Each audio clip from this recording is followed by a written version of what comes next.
You ask Tiger to solve. This deals with linear equations with one unknown.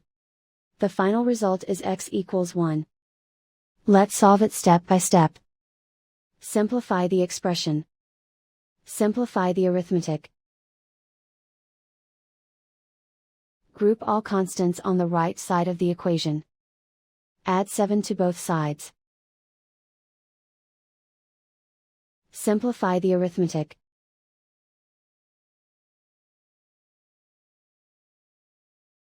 Isolate the x.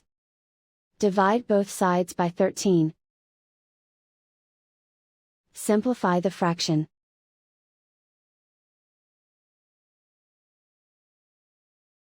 And so the final result is x equals 1.